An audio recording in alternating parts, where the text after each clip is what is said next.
Hi, I'm David. Let's look at this problem. We're given the equation x squared over 9 minus y squared equals 1, and the point at x equals 6. And we're asked to find two things.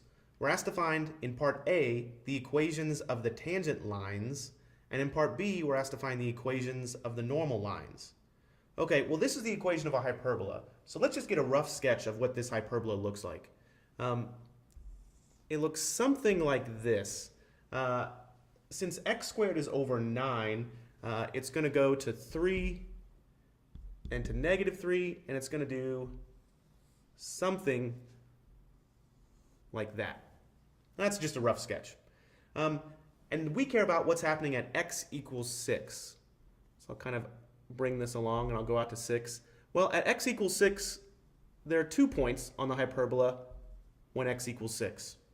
So therefore, there are going to be 2 tangent lines, and those tangent lines are going to be these.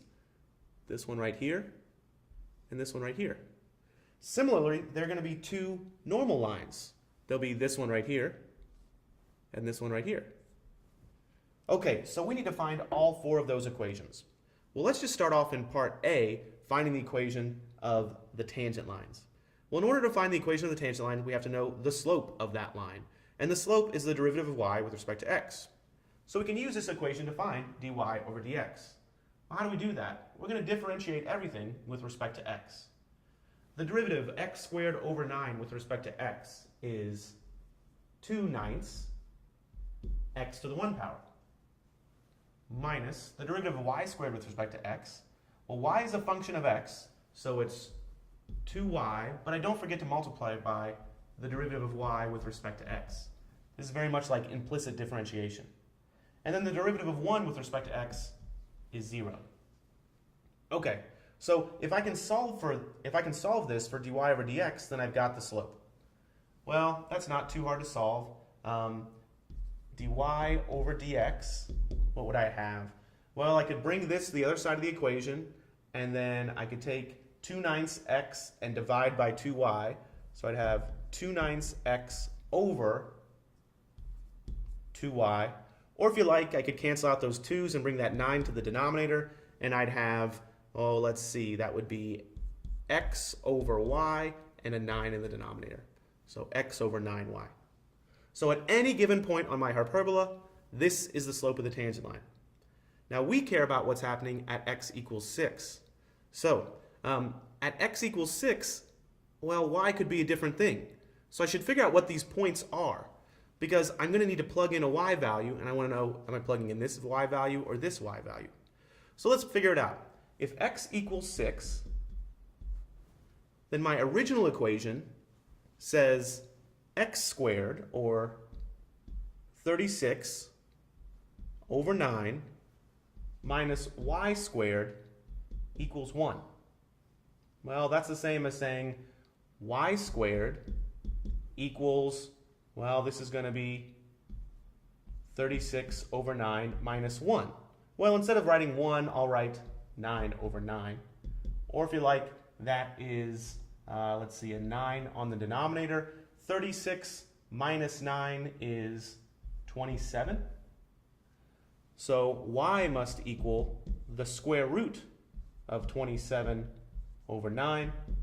The square root of 27 is 3 square root of 3. The square root of 9 is 3. So this is just the square root of 3. You could have also simplified 27 over 9 equals 3 and gotten the same answer. Okay, so, but something happened here.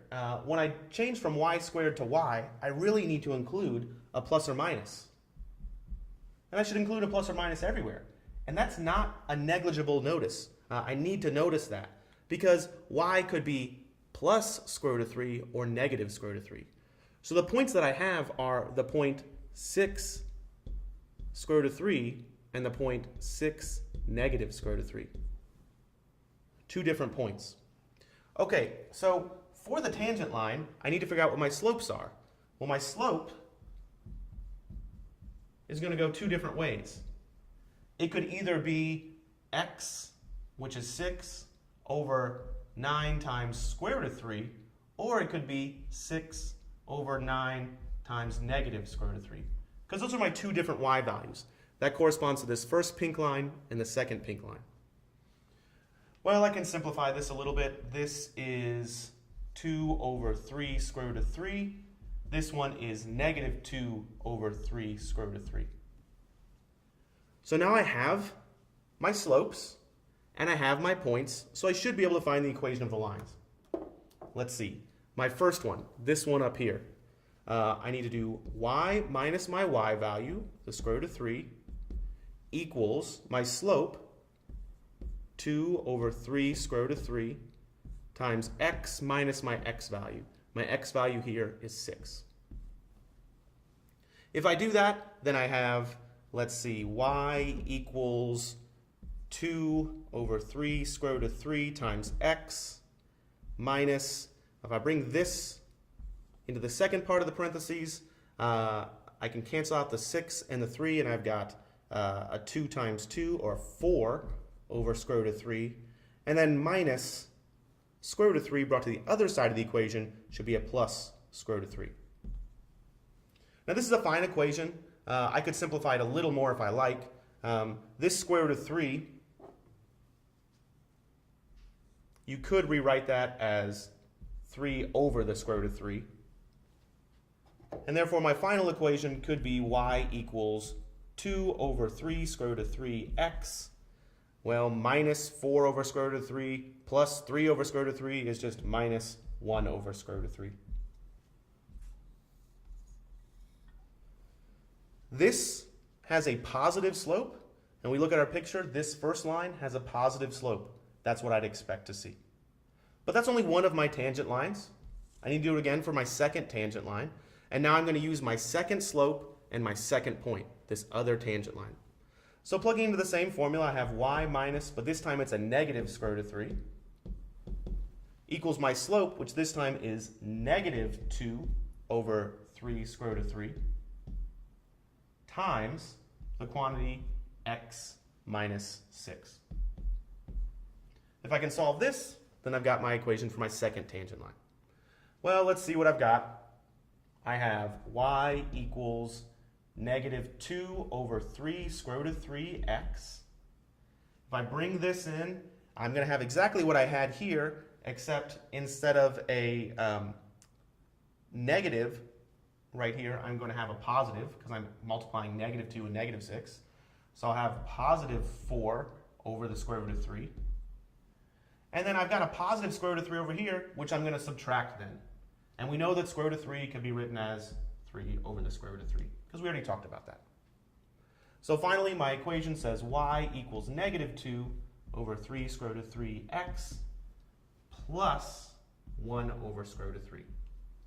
And this equation has a negative slope, and just by looking at the picture, I'd expect the slope of this pink tangent line to be negative. Okay, so we've done half the problem here. We found the equations for both the tangent lines. Now we're going to have to go back and find the equations for both the normal lines. So what I'm going to do is I'm going to erase much of this, and then in the next video I'll show you how to find the equations of the normal line.